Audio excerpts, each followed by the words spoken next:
Sebelum menonton, jangan lupa tekan tombol like, komen, dan subscribe, nyalakan notifikasi loncengnya, serta share ke teman-teman. Semoga bermanfaat. Selamat menonton. Terong adalah sayuran yang tidak asing bagi kita dan sering muncul di meja makan. Bagaimana cara menanamnya di pot? Berikut adalah metode penanaman yang sangat sederhana yang akan kami bagikan. Mari kita pelajari bersama. Pertama, kita perlu menyiapkan beberapa tong sebagai wadah. Tentu saja, kita juga bisa menggunakan pot. Dengan gunting, potong bagian atas botol minuman, tetapi jangan sampai terputus. Kita akan menggunakan ini sebagai wadah untuk bahan sisa.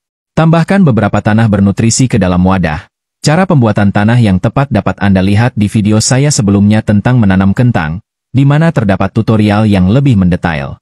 Baik untuk menanam sayur maupun bunga. Ambil bibit yang telah kita siapkan dan pindahkan ke dalam tanah, tekan agar akarnya kuat. Untuk menumbuhkan bibit terong, cukup mudah. Cari wadah, lapisi dengan tisu, taburkan biji di atas tisu, semprot permukaan biji dengan air, lalu tutupi dengan lapisan tisu lembab. Sirami setiap hari untuk menjaga kelembapan tisu, dan ketika biji mulai berkecambah, kita bisa memindahkannya ke dalam wadah pembibitan. Setelah dipindahkan, siram dengan baik, dan setelah daun muda muncul, kita bisa mulai memberi sedikit sinar matahari. Jika Anda merasa ini merepotkan, kita bisa langsung menabur biji. Terakhir, tambahkan kulit buah dan daun sayuran ke dalam wadah sisa, lalu siram dengan air bersih secukupnya. Setelah itu, kita harus bersabar menunggu.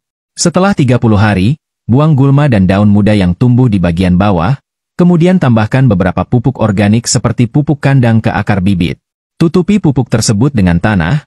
Ini tidak hanya mencegah bau tetapi juga mencairkan nutrisi dari pupuk kandang. Kami juga menaburkan kulit telur di atas tanah, yang bisa mencegah hama, serta menjadi pupuk alami yang kaya kalsium untuk tanaman. Akhirnya, sirami hingga tanah lembab, tetapi jangan sampai ada genangan air. Setelah 50 hari, pangkas daun-daun yang lebih tua dari bibit terong agar tidak bersaing dengan tanah. Kemudian, Anda bisa menancapkan beberapa batang kayu di satu sisi bibit untuk menopangnya.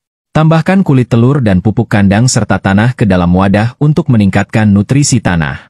Selama ini, jangan lupa untuk menambah bahan organik seperti kulit buah dan daun sayuran ke dalam komposter agar bisa terfermentasi dengan baik. Setelah 70 hari, bibit terong mulai berbunga. Ingat untuk menyiram tanah tanpa membuatnya tergenang. Pangkas bagian bawah biji yang lebih tua dan sirami dengan air bersih. Setelah 90 hari, bagian atas bibit terong sudah mulai berbuah dengan baik. Saatnya kita panen. Dari pengamatan, jelas terlihat bahwa hasil terong cukup tinggi, dan ukurannya juga besar. Inilah saat panen yang menyenangkan. Metode ini sangat sederhana. Meskipun terlihat rumit, mengikuti video langkah demi langkah memastikan Anda bisa menikmati terong yang Anda tanam sendiri.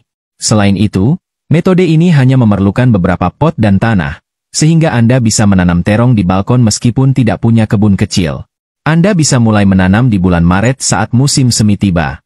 Ayo bergerak cepat, musim semi telah datang, tanam terong di halaman atau teras rumah Anda. Tidak hanya bisa menikmati terong yang Anda tanam, tetapi juga merasakan kesenangan menanam serta memperhatikan pertumbuhan tanaman. Selamat berusaha. Semoga Anda mendapatkan manfaat dan tips dalam menanam sayuran. Jangan lupa untuk mengikuti saya dalam mengungkapkan rahasia kebun. Dukungan Anda adalah motivasi terbesar bagi saya. Sampai jumpa di kesempatan berikutnya.